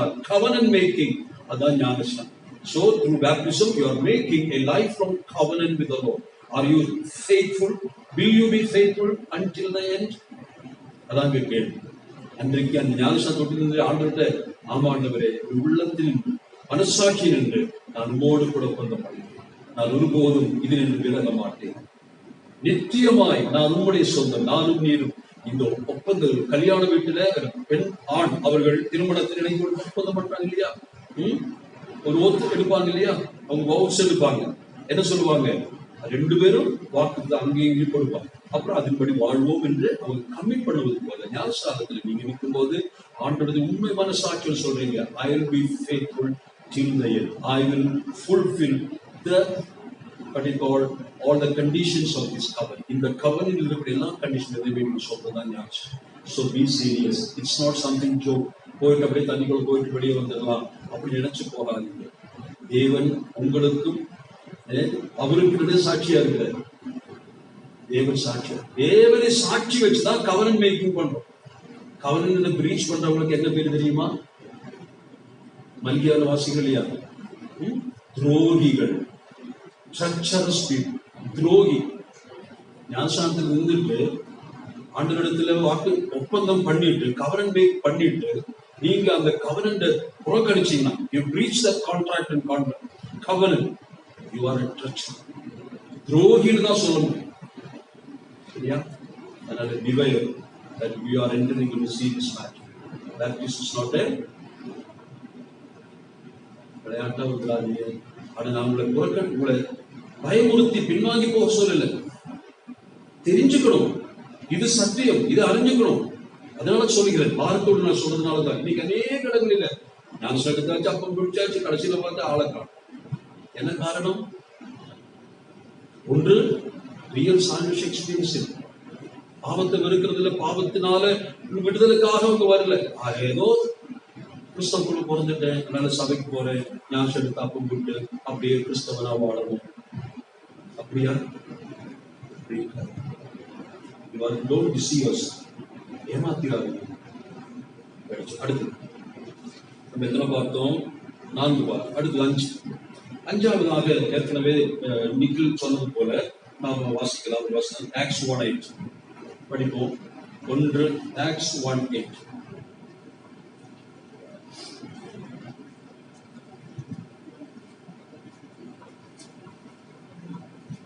எடுத்த வாசி. யார் வேணாலும் வாசிக்கலாம். Don't hesitate to read the word of God. If you are given a chance to read the word in public, welcome it. Be glad to read the word of God. Why you hesitate? You are going to take baptism. Going to become a part of this assembly. Grow. Selva, நீ தமிழ் வாசிக்கணுமா? நீ வாசிச்சா இங்கிலீஷ்ல வாசிக்க சொல்லுங்க. நீ வாசி. Don't worry. பரிசுத்தாவி உங்களிடத்தில் வரும்போது நீங்கள் பலனடைந்து எருசலேமிலும் யூதேயா முழுவதிலும் சமாரியாவிலும் பூமியின் கடைசி பரியந்தமும் எனக்கு சாட்சியாக இருப்பீர்கள் என்றார். எனக்கு சாட்சிகளாய் இருப்பீர்கள் என்று சொல்றார். எப்போ? பரிசுத்தாவியார் வரும் பொழுது, by the empowering of the Holy Spirit, you will become witnesses. You will become witnesses. You are the disciple. நம்ம Matthew 28:18-19 வாசித்தோம். We have to make disciples. புரியுதா? டிசைபிள்ஸா நம்ம வாழ்ந்துட்டு இருக்கோம். ஆனா நம்மை குறித்து எதிர்பார்க்க தெரியுமா? நாம் யாரா இருக்கணும்? யாரா இருக்கணும்? டிசைபிள்ஸ் மட்டும் இல்ல, என்னவாகணும்? விட்னஸஸ் ஆக. You should become witnesses. என்ன இந்த விட்னஸ்னா அர்த்தம்? தமிழ்ல சொன்னா கண் சாட்சி இல்லையா? கோர்ட்ல கூடுவாங்க, நீ பாத்தியா கொலை நடக்கும்போது அங்க இருந்தியாலும் கேட்பாங்க இல்லையா? அது கண் சாட்சி, ஐ விட்னஸஸ். ஆனா இங்க சொல்ற அந்த வார்த்தை இருக்கு, அந்த விட்னஸுக்கு என்ன வார்த்தை தெரியுமா? கேட்க முடியல. யாருக்கும் தெரியுமா அந்த வார்த்தை என்ன? சொல்லலாம், பெரியவங்க கூட சொல்லலாம். அந்த இடத்துல என்ன வார்த்தை? நேருக்கு தெரிஞ்ச, அது சாதாரண படிச்சுட்டு போறோம். அந்த இடத்துல சொல்லப்பட்ட வார்த்தை மர்ச்சூரியா. MARTURIA. கிரேக்க வார்த்தை மர்ச்சூரியா. இந்த வார்த்தையில் என்றுதான் மார்டியர், இரத்த சாட்சி என்ற வார்த்தை வருகிறது. You should become the witnesses of Lord Jesus Christ என்று சொன்னா என்ன அர்த்தம்? இயேசுவை பத்தி கண்டதையும் கேட்டதையும் அனுபவித்ததையும் சாட்சி சொல்வது, வாயில சாட்சி சொல்வது, அது அவசியமானது. You should be a witness for the Lord by your deeds and your words. சரி, ஆனால் what is the end of your witness? ஆண்டவராகிய இயேசு கிறிஸ்துவுக்கு சாட்சியா இருந்த என்னவாகும்? What you will become in the long run. What will happen to you? May happen to you. You may die for your faith. You may need to die. You have to give your life for the faith. அதான் மர்ச்சூரியா. நீங்க உலகமெல்லாம் எனக்கு சாட்சிகளாய் சொன்ன இரத்த சாட்சிகளாய் இருப்பீர்கள். இந்த வார்த்தை எழுதி வச்சுங்க. வெறும் சாட்சி எழுதி இருக்கலங்க, அங்க என்ன எழுதணும்? பரிசுத்தாவி வரும் பொழுது உலகமெங்கும் நீங்க போய் எப்படி இருப்பீங்க? எனக்காக ரத்தம் சிந்தியும் சாட்சி சொல்லுவீங்க. அப்போ ஞானஸ்நானம் எதற்கு? ஞானஸ்நானமும் you are going to witness your faith through baptism. ஞானஸ்நானம் மூலமாக இயேசு கிறிஸ்துவை விசுவாசித்து இருக்கிறேன் என்பதை நீங்க சாட்சியா சொல்றீங்க. You are making a public what you call declaration. பொதுவா சொல்றீங்க, நம்ம தனியா போட்டு எல்லா இடத்துலயும் பப்ளிக்கா ரோட்ல பக்கத்துல தான் வச்சிருக்கோம், எல்லாரும் பார்க்கிற மாதிரி வச்சிருக்கோம். என்ன சொல்றோம்? இந்த பேப்டிசத்தின் மூலமாக நான் இயேசு கிறிஸ்துவின் சாட்சியாய் மாறுகிறேன். நான் ஏற்கனவே சொன்னேன், பப்ளிக்கா என்ன சொல்லணும்? Jesus is my Lord. அதை நீங்க வெளிப்படுத்தணும் வாய்ப்பு தான் பப்ளிக் டெஸ்டிமனி தான் இந்த பேப்டிஸ்ட். வாழ்க்கையில ரகசியத்தில் நடந்த சம்பவம், ஒருவேளை வீட்டில் இருந்து ரட்சிக்கப்பட்டிருக்கலாம், ஒருவேளை உங்களுடைய இந்த ஆலயத்தில் வச்சு ரட்சிக்கப்பட்டிருக்கலாம், அல்லது ஒரு கன்வென்ஷன் மீட்டிங் ஆண்டு ஏற்றுக்கொண்டிருக்கலாம். அதெல்லாம் சரிதான். ஆனா ரட்சிக்கப்பட்ட பின்னதான் நீங்க பப்ளிக்காக உலகுக்கு என்ன சொல்ல போறீங்க? நான் இயேசுவின் சாட்சி, இயேசு கிறிஸ்துவினுடைய இரத்த சாட்சி என்று சொன்னால், even shedding blood, even until the point of shedding blood, I will testify my Lord. I will stand as a witness for the Lord. Seriousness புரியுதா? ஞானஸ்நானம் எடுக்கிறவங்க கொஞ்சம் தங்களை கேள்வி பாருங்க. இதெல்லாம் உங்களுக்கு தெரிஞ்சதுக்கான தெரியல. When you enter into the waters of baptism, இதெல்லாம் மனசுல பதிச்சுக்கணும். I may even be martyred, ரத்த சாட்சியாக மரிப்போம். அப்ப இந்த இடத்துல is a public testimony. You are making Christ visible through your action and attitude. அதான் நடக்குதுங்க. நீங்க யாருன்னு எப்ப வெளிப்படும் செய்வது என்ன கேட்பான்? Why? She has accepted Jesus on the cross as her personal Lord and Master. That's why she's here. She's obeying the Lord. அப்படி சொல்லணும். அதான் witness. அது இங்கே ஞானஸ்நானம் எடுக்கிற இடத்துல மட்டும் இல்ல, wherever you go in among your friend circle, in your house, in your working place, wherever you are, you should be a dying witness or living witness. ஆண்டவருக்கு இரத்த சாட்சியாக நிக்கணும். You should express your inner man. வெளிப்படுத்தணும், நான் யாரு சொல்லாம இருக்க கூடாது. நேரு பிள்ளைங்க தவறி ஹாஸ்டல்ல போய் தப்பா போற காரணம், அநேக விசுவாசி பிள்ளைங்க ஹாஸ்டல்ல போயிட்டு கடைசியில் பின்வாங்கி போற காரணம் தெரியுமா? போன உடனேயே அங்க கூட தங்கக்கூடிய பெண் பிள்ளைகளுக்கோ ஆண் பிள்ளைகளுக்கோ தங்களுடைய ஃப்ரெண்ட்ஸுக்கோ நான் தெய்வ பிள்ளை, நான் ரட்சிக்கப்பட்டு தெய்வ பிள்ளை, ஆண்டவரை ஆராதிக்கிற தெய்வ பிள்ளை என்று சொல்லல. கிறிஸ்டியன் நேம் இருக்கும், ஃப்ரெண்ட்ஸா மாறுவாங்க. ஆனா போன சொல்லணும், யூ ஷோ யுவர் டிஃபரன்சஸ். எப்படி வெளிப்படுத்த முடியும்? காலை எந்திரிச்ச உடனே அவங்க தான் கண் திறக்கிறதுக்கு முன்னாடி நீ முழங்கால் போட்டு நிக்கிறத பார்க்கணும், நீ வேத வாசிக்கிறத அவங்க பார்க்கணும். Show yourself as a witness. எங்க இருக்கிறையோ you should be a different person. ஞானஸ்நானம் எடுத்துட்டு அப்பம் விட்டு ஆராதிக்கிறேன், அதுக்கல்ல இது. கிறிஸ்துவை வெளிப்படுத்தணும், உன்னுடைய வாழ்க்கை சாட்சியா இருக்கணும். அதுக்குதான் ஞானஸ்நானம் என்று நாம் அறிந்து கொள்ள வேண்டும். புரியுதா? உங்க வாழ்க்கையில எங்க வீட்டுல இருந்தாலும் சரி, உங்க அப்பா அம்மா சொல்லணும், she is a different person. இது வரைக்கும் நான் பார்த்தேன், பிள்ளை இப்படி மாறி போச்சு. அவனுடைய பிள்ளை என்பது வெளிப்படுத்த, சாட்சியா வெளிப்படுத்து. ஃப்ரெண்ட்ஸ், என்னாச்சு உனக்கு, என்ன இப்படி ஆயிட்ட கேட்கணும். உன்னுடைய வித்தியாசம் பார்க்கணும். You are a new creature in Christ. யோசிச்சு பாருங்க. அடுத்ததாக நம்ம கடந்து போகலாம். அப்ப இது சொன்ன வார்த்தை ஞாபகம் இருக்கா? என்ன எழுதி வச்சீங்க அங்க? மார்டூரியா அல்லது இரத்த சாட்சி. மார்டியர், இரத்த சாட்சி, மார்டியர். அதுதான் பரிசுத்த ஆவி வரும்பொழுது நடக்கும் என்று சொல்லி, ரத்தம் சிந்தியாகிலும் இயேசுவுக்கு சாட்சியாகிலும். ரத்தம் சிந்தினாலும் பரவாயில்லை, I will continue to be a witness for the Lord. இது எங்க போனாலும் நீங்க செய்யும். அமெரிக்கா போனாலும் சரி, எந்த தேசத்துக்கு நீங்க போனாலும், நீங்க ஞானஸ்நானம் எடுத்த பின்னாடி நீங்க வெளியே எங்க போனாலும், prove yourself you are a child of God. Show yourself you are a child of God. So அந்த வசனத்தை நான் இங்க அதிகமா நேரம் எடுத்துக்கொள்ள விரும்புகிறேன். Okay, it's a public testimony. Then 6:7 இருக்கு. Baptism is a burial.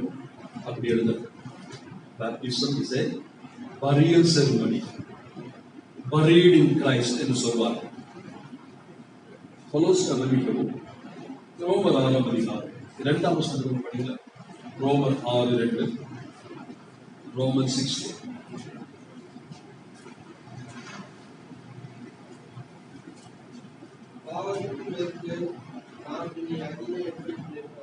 பாவத்திற்கு மரித்தவர்களாகி நாம் அதில் இனி இதை சொல்லிட்டு பேப்டிசத்தை பத்தி கனெக்ட் பண்றாரு.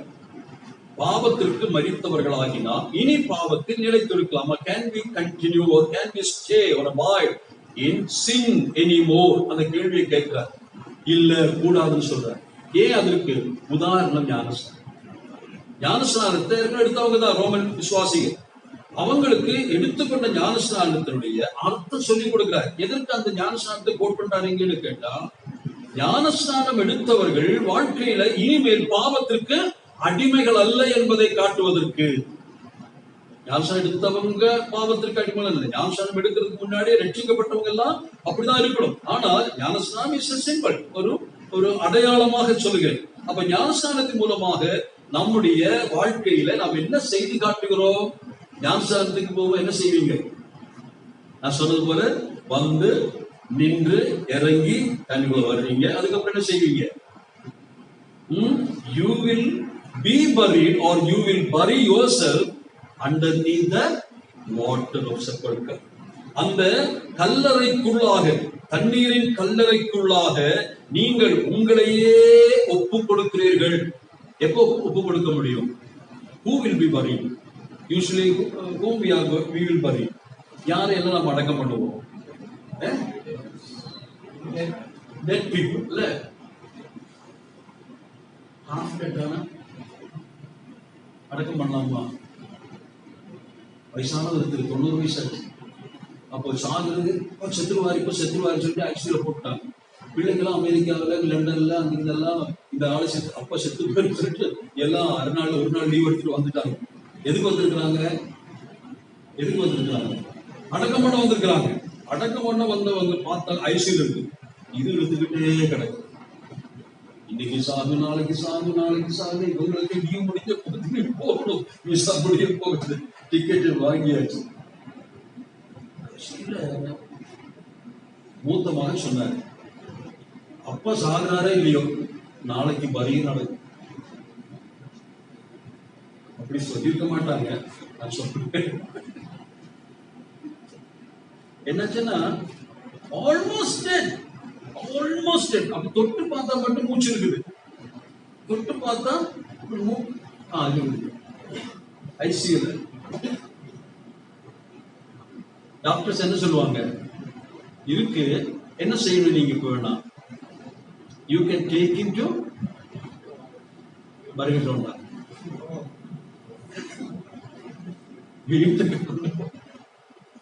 Let him die. Don't bury him before that. Yeah. செத்தவர்கள்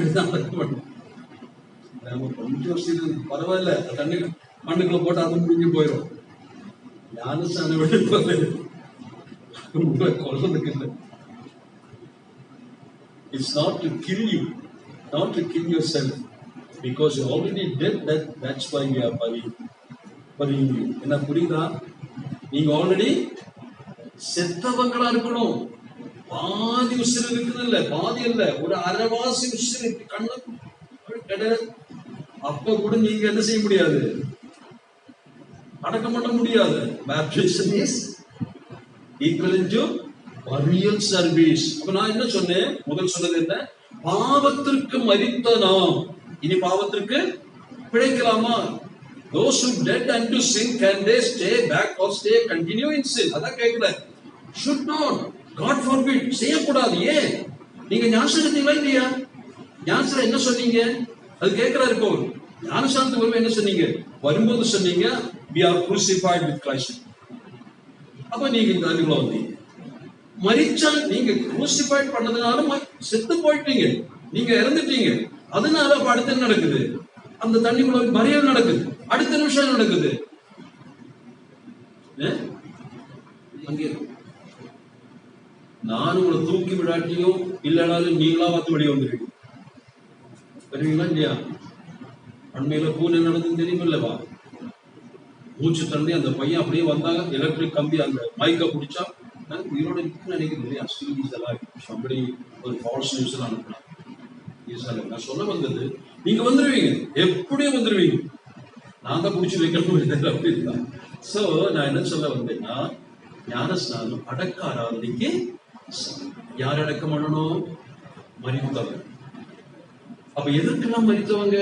நான் 3 குறிப்பை சொல்றேன், நீங்க மனசுல பதிச்சு வாழ்க்கையில அத்தியாசம் செய்யணும். முதலாவது ரோமன் 6 என்ன பார்த்தோம்? 2 எதற்கு மரிச்சவங்க? We are dead unto sin. பாவத்திற்கு மரித்தவர்கள். பாவத்துக்கு மரிச்ச பின்னாடி அடக்கம் முடிஞ்சிச்சு, இனி பாவம் செய்ய முடியுமா? செத்த பணத்துக்கு பக்கத்துல கொண்டு போய் ஜிலேபி வச்சா முடியுமா? அவ்வளவுதான். பக்கத்துல என்ன வந்தாலும் அசையாது இல்லையா? ஒன்னும் சொல்றேன், எனக்கு ரொம்ப பிடிக்கும் ஜிலேபி. ஆனா செத்த பின்னாடி நீங்க கொண்டு வந்து தொட மாட்டேன், அசைய மாட்டேன். It cannot attract me. The world, the sin cannot attract me because I am already dead. செத்தவன் நான். என்னுடைய எஜமானா இருந்த காலத்துல பாவம், he was my master. He was my master. Whatever the sin says, I obey. இப்ப நானு இந்த பாவ எஜமா அப்படி இருக்கிறான், அப்படி இருக்கிறான், பயங்கரமா இருக்கான், क्रूரமா இருக்கிறான். அவன் இப்ப சத்தமா கத்துறான், do this, do that. ஆனா நான் என்னாச்சு? His servant, slave என்னாச்சு? Slave is no more. Servant is no more. He is dead. How loud he shouts. What will happen? ஏதாவது செய்யுமா? அசையுமா? அதுதான் கிறிஸ்தவ வாழ்க்கையில ஞானஸ்நானத்தோடு சம்பந்தப்பட்ட காரியம். You are dead unto sin. பாவத்தை பொறுத்தப்பட்டது செத்த பெண். 2 ஒரு வசனத்தை வாசிக்கலாமா? ரோமன் 6:2 வாசிங்க இல்லையா? Galatians 2:20 வாசிச்சோமா? அது இப்படி வாசிச்சு நான் சொல்றேன், எடுங்க சீக்கிரம். Galatians 2:20.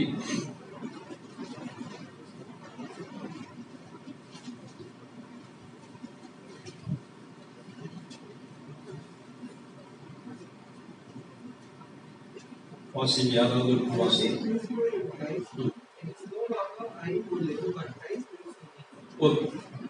I have been crucified with Christ. It's not longer I but Christ. என்ன அர்த்தத்துல? 6:2 Romans 6:2 I am dead unto sin. Galatians 2:20 I am dead unto self. நான் என் சுயத்துக்கு செத்து, நான் இல்ல, நான் செத்துட்டேன். I am dead unto self. மன்சபதி மூன்றாவதாக திருவசனத்தை வாசிங்க. Galatians 6:14. Galatians 6:14.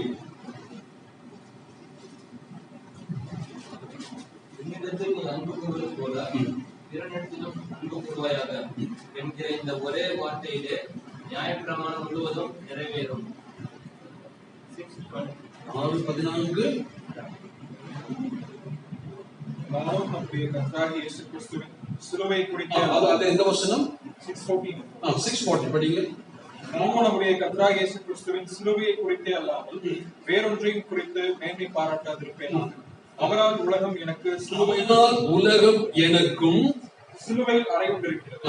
நானும் உலகத்திற்கு சிலுவையில் அறையுண்டிருக்கிறேன். நானும் உலகத்திற்கு சிலுவையில் அறையுண்டிருக்கிறேன். அப்ப எதற்கெல்லாம் நாம் செத்தவன்? 3 பிரிவு பார்க்க. 1, பாவத்தை பொறுத்தமட்டில் நாம் யார்? பிணங்கள். Sin can no more attract us. புரியுதா? பாவத்தை பார்த்த உடனே என்ன செய்யணும்? செத்த பிணமா மாறிடும் இல்லையா? நல்ல நண்பர்களை குறித்து கேள்விப்பட்டிருக்கீங்களா? ஒரு முறை 2 நண்பர்கள் காட்டுல போறாங்க, திடீர்னு கரடி வந்துச்சு. ஒருத்தன் தப்பிச்சான், போச்சான்னு சொல்லி மருந்து மாதிரி ஏறி உட்காந்துட்டான். இன்னொருத்தன் தப்ப முடியல, கீழே படுத்துட்டான், விழுந்துட்டான். அப்போ இவன் என்ன செஞ்சான்? கரடி வரும்போது செத்த பிணம், மூச்சே விடாம. கரடி வந்து அப்படியே மோந்து பார்த்துச்சு, பார்த்து உசுறு இல்லை, போயிடுச்சு. அப்புறம் கரடி போட முன்னாடி நண்பன் கீழே இருந்து வந்தான். என்னடா உன்னுடைய அந்த கரடி உன் காதுல இருந்தோ சொல்லிட்டு போச்ச, ஆபத்து காலத்துல கைவிடுறவனு நம்பாதே என்று சொல்லிட்டு போச்சான். நான் சொல்ல வந்தது, கரடியினுடைய தாக்குதல் பாதுகாக்க என்ன செய்யணும்? என்ன செஞ்சா போதும்? மூச்சு விடாம அப்படியே செத்த பிணமப்படும். பாவம் வாசல் வந்து தட்டும், வாசல்ல படுத்திருக்கு, அதோட ஆசை உன்னை பற்றி இருக்கு. நீ என்ன செய்யணும்? எனக்கு உனக்கு ஒரு சம்பந்தம், நீ பாட்டுக்கு அது உட்கார்ந்துக்க. அந்த செத்த பணத்தின் மேல எஜமானனுக்கு அதிகாரம் இல்லை. அடிமையாய் உயிரோடு இருந்த அதிகாரம் உண்டு. செத்த அடிமையின் மேல என்ன அதிகாரம் செலுத்தி என்ன பிரயோஜனம்? எஜமானே நீ தோத்து போச்சு, நான் செத்து போனேன் என்று சொல்லணும் பாவத்தை பொறுத்தமட்டு. இரண்டாவதாக சுயம், என்னுடைய விருப்பம், வாஞ்சிகள், வெறுப்புகள் இதெல்லாம் செத்து போச்சு. இயேசு கிறிஸ்துவை பொறுத்தமட்டில் அவர் என்னக்குள் இருக்கிறார். நான் என்னுடைய சுயத்திற்கு செத்தேன். மூன்றாவதாக உலகத்திற்கு செத்தேன். சிலுவையினாலே நான் உலகத்திற்கு மரித்தேன். உலகத்தை பொறுத்தமட்டில் நான் பிணம். உலகின் அந்த கவர்ச்சியல். உலகத்தில் என்ன உண்டு? மாம்சத்தின் இச்சை, கண்களின் இச்சை, ஜீவனத்தின் பெருமை. இதெல்லாம் காலையில கேட்டோம். இன்னைக்கு விசுவாசிகள் என்ன செய்யுது? செத்த பிணம் என்ன செய்யறது? கண்ணதிறந்து பார்க்குது. நல்லா இருக்க படம். என்ன காரணம்? You are not fully dead. செத்துதான் நினைக்கல. You have to consider yourself as a dead body when it comes to the matter of self sin and the world, or self Satan and the world. இத புரிஞ்சுக்கணும். அப்ப ரட்சிக்கப்பட்ட பின்னாடி பாவம் செய்யலாமா? செய்யுங்க. என்ன ஆகும்? பிணம் சாப்பிடுற மாதிரி, பிணம் பேசுற மாதிரி, பிணம் நடமாடுற மாதிரி அப்படி இருந்து எப்படி இருக்கும்? நம்ம சபையில பிணமா இருக்குது எல்லாரும், ஆனா இடைநிலை நடக்குதுன்னு வச்சுக்கணும். அதுபோல பயங்கரம். இன்னைக்கு பிணங்கள் செயல்பட்டு எப்படி இருக்கு? அது மாதிரிதான் விசுவாச பாவம் செய்யும். It's a contrast against our faith. நம்ம நம்புற விசுவாசத்துக்கு முரணானது நாம பாவம் செய்யறோம். பாவம் செய்ய முடியும். God will not stop you suddenly. அப்படி பிடிச்சு நிறுத்த மாட்டார். பாவம் செய்ய முடியும். இப்படி ஸ்டிஃபா மாத்த மாட்டார். Don't think that. அப்படின்னு ஜெபம் பண்ணு. Make me statue. Marble statue மாத்த சொல்லுது. ஒன்றும் செய்ய மாட்டீங்க. அப்படி இல்லை. You are alive. You can yield to the temptations. ஆனா என்ன செய்யணும்? இத கொண்டு வாங்க மனசுல. You are a baptized child of God. I am dead to sin. I am dead to self. I am dead to Satan and world. I can no more enjoy sin. I can no more continue in sin. I may make a mistake. It's not a habitual sin. Occasional act of sin. ஒரு பாவம் செய்யக்கூடிய சூழ்நிலை வரலாம். ஒரு விசுவாசை பொறுத்த மட்டும் there may be occasions to sin. Occasional act of sin. That may be possible. But there should not be a habitual practice of sin. இது இருக்கவே கூடாது. அப்படி இருந்த அர்த்தம் தெரியுமா? ரட்சிக்கப்பட்ட ஞானஸ்நானம் பொருள் கடைசியா இன்னைக்கு அதோட முடிச்சுடலாம். மணி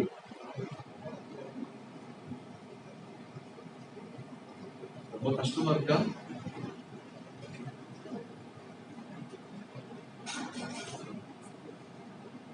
இருபத்தொரு நாட்கள் சீக்கிரமாய் தேர்ந்து விடும். Don't worry. இன்னொரு கிளாஸ் இருக்கு, அதை போல் நான் சொல்றேன். பிரெட் நோய்க்குங்க பத்தி அது ரொம்ப அவசியமா இருக்கு. இன்னைக்கு எல்லாரும் ஞானஸ்நானத்துக்கு பின்னாடி வந்து அப்பம் வரும்பொழுது என்ன செய்வாங்க? அப்ப சாப்பிட்ட உடனே என்ன செய்யறாங்க? இதுல நீங்க விசுவாசி பார்த்துருக்கீங்களா? என்ன செய்வாங்க?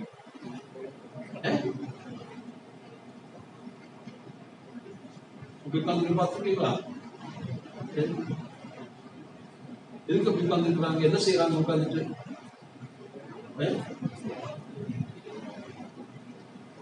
அது தெரியுது. அடுத்த கஷ்டகாலம் வருது. ஓகே, சொல்லித்தரேன். ஏன்னா நீங்க தெரியாம நீங்க அநேக விசுவாசிகள் அப்பமிட்டு ஆராதிக்கிறாங்க. அதனால தான். அப்போ அடுத்த பாஸ்டர் படிக்கலாமா? Are you ready? இது இன்னைக்கு இது கடைசி பாயிண்ட் சொல்லி முடியும். ஞானசாஸ்திர பத்திர கடைசி 7வது. While you take baptism, you are making a pledge. It's not a covenant. You are making a pledge to the Lord that I am going to be a soldier for Christ. கிறிஸ்துவினுடைய போராட்ட களத்தில் போர் வீராங்கனையாக, போர் வீரனாக நான் இனிமேல் வாழப் போகிறேன். அதான் அந்த கடைசி பாயிண்ட். அதுக்கு உதாரணமா ஒரு வசனத்தை நான் வாசிச்சுட்டாங்க. 1 கொரிந்தியர் 15ஆம் அதிகாரம் 29ஆம் வசனம். 1 கொரிந்தியர் 15:29. 1 கொரிந்தியர் 15:29.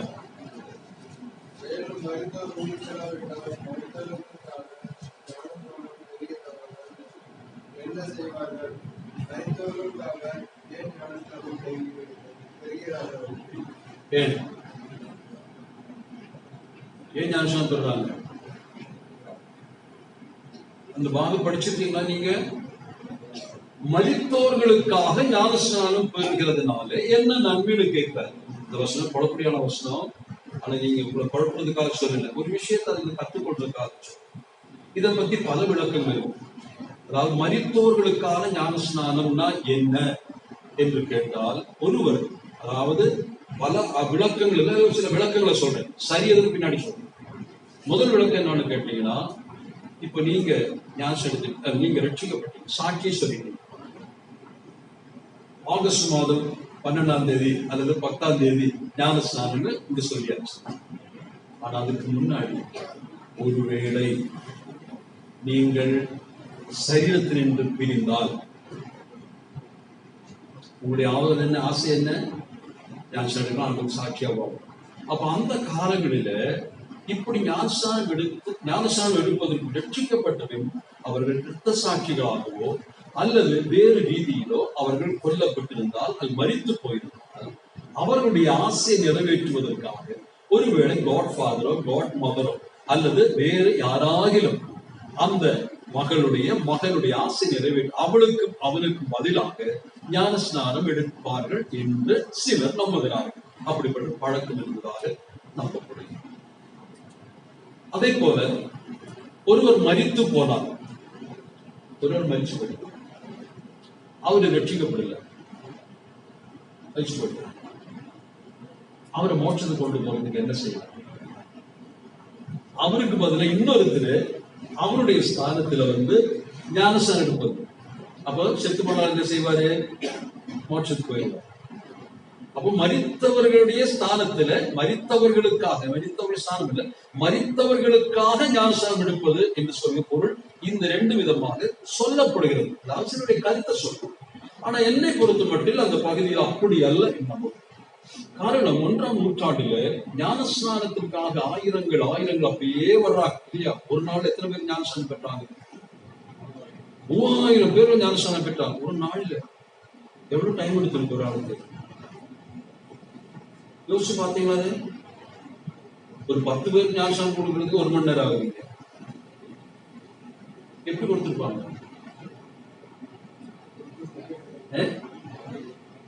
அவர்களே தண்ணிக்குள்ள இறங்கி நின்று ஒருத்தர் பொதுவா ஜெயிச்சிருப்பாங்க, அவங்க உடம்பு வந்திருப்பாங்க. நினைக்கிறேன் ஒவ்வொரு ஆளா பிடிச்சு ஞானஸ்நானம் கொடுப்பது ஒரு சத்தியம்தான், முடிந்தால் நல்லது. ஆனால் அப்படி இருந்திருக்கும் வாய்ப்பில்லை.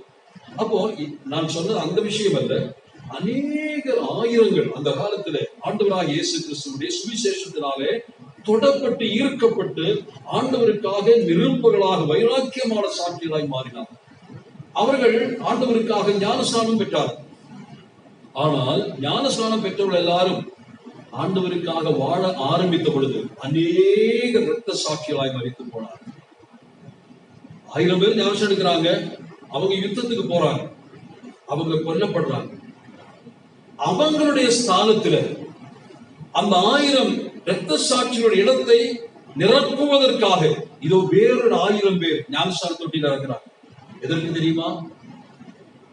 1000 பேர் இரத்த சாட்சிகளாய் ஆண்டவருக்காக மரித்த போர்க்களத்திலே போர் வீரர்கள் குறைந்து போயிற்று அந்த நாட்களில்.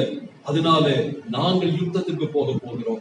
அந்த இரத்த சாட்சிகளுடைய ஸ்தானத்தில் மரித்து போனவருடைய ஸ்தானத்தில் நின்று கொண்டு அவர்களுக்காக ஞானஸ்நானம் எடுக்கணும் என்று சொன்னால், அவர்கள் செய்த ஊழியத்தை தொடர்ந்து செய்வதற்காக அவருடைய ஸ்தானத்தில் இந்த ஞானஸ்நானம் அவர்களுக்காக எடுக்கிறோம். மரித்து போன எங்களுடைய அந்த முன்னோர்கள் அல்லது மரித்து போன அந்த முற்படை அல்ல என்ன சொல்லலாம், முன்னால் காலால் படையில மரித்து போனவர்களுடைய இடத்தை நிரப்புவதற்காக இன்று நாங்கள் 1000 பேர் ஞானஸ்நானம் எடுத்துட்டு போகிறோம். அப்போ ஞானஸ்நானம் சொன்ன அர்த்தம் என்ன சொன்னேன்?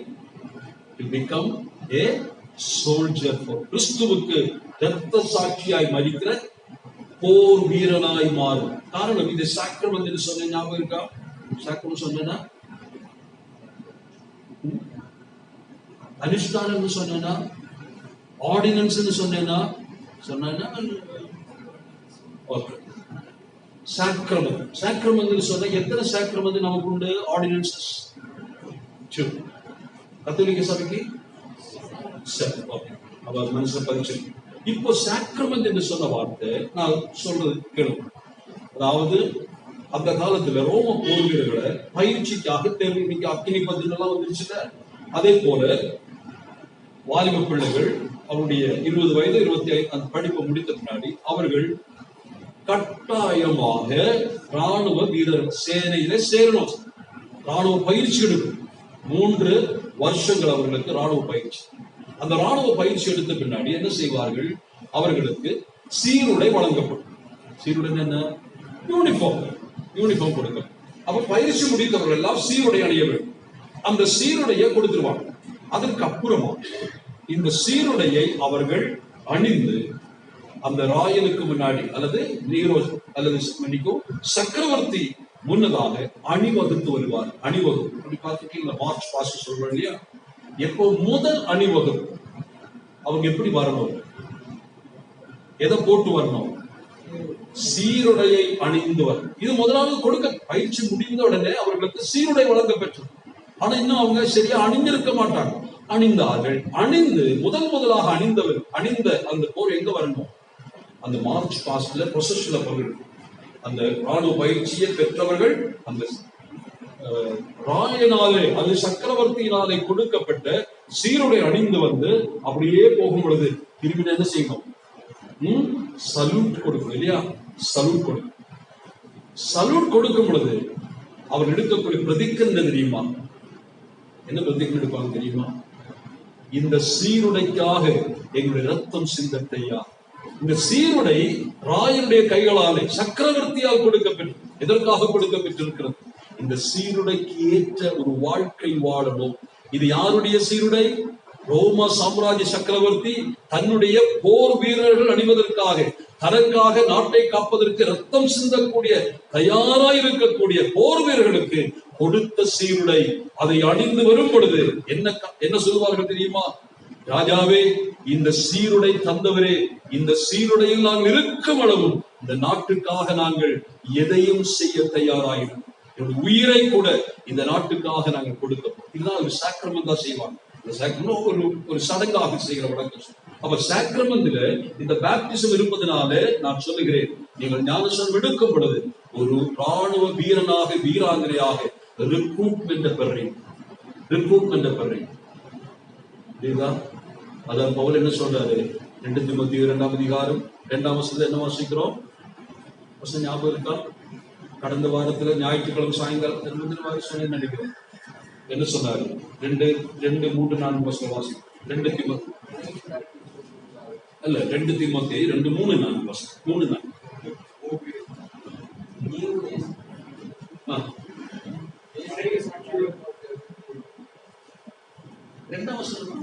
அநேக சாட்சிகளுக்கு முன்பாக நீ என்னிடத்தில் கேட்டது போர் வீரனாய் 2 3ஆம் நீயும் இயேசு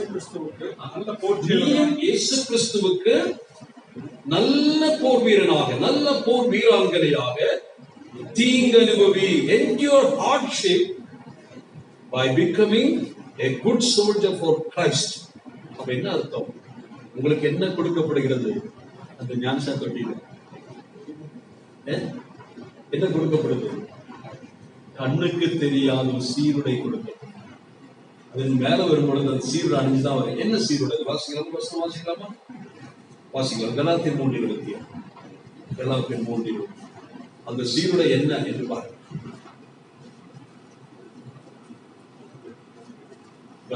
Galatians 3.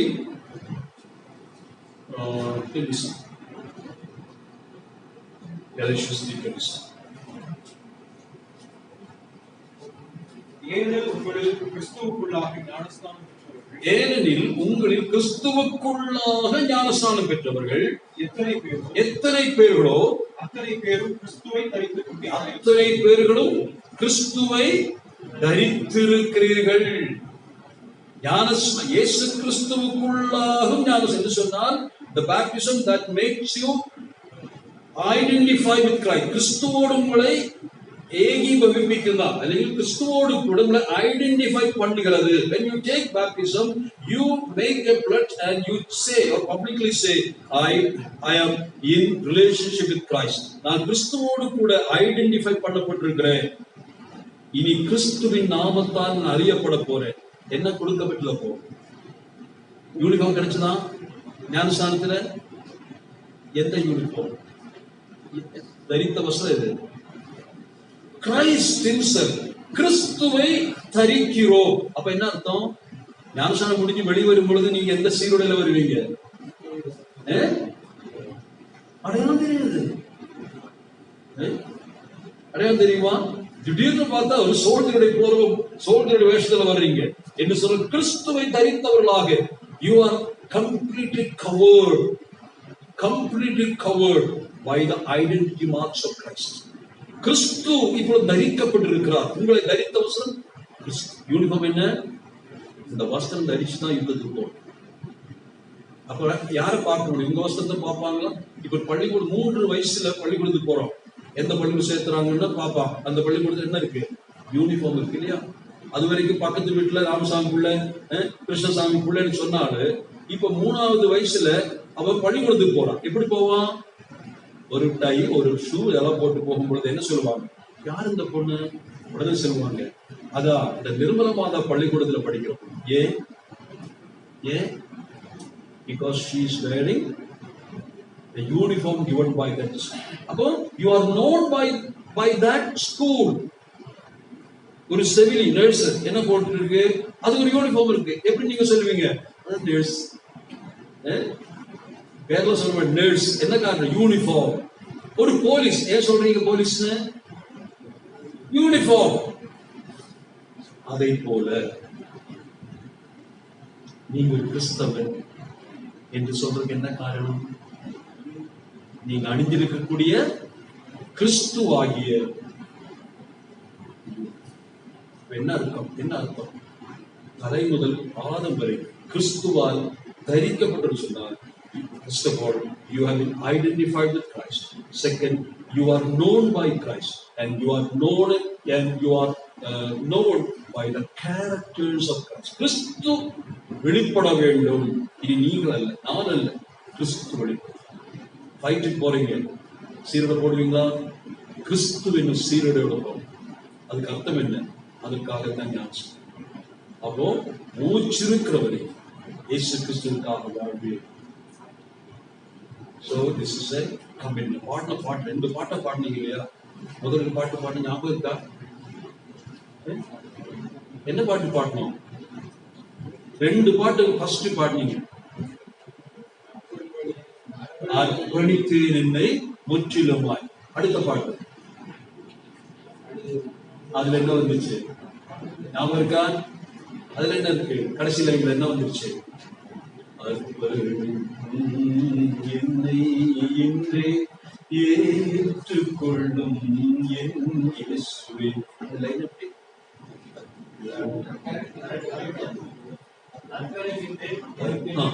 அர்ப்பணிக்கின்றே என்னை இன்றே ஏற்றுக்கொள்ளும் என் இயேசுவே. 2 பாட்டிலையும் அர்ப்பணிக்கிறேன் என்று சொல்லி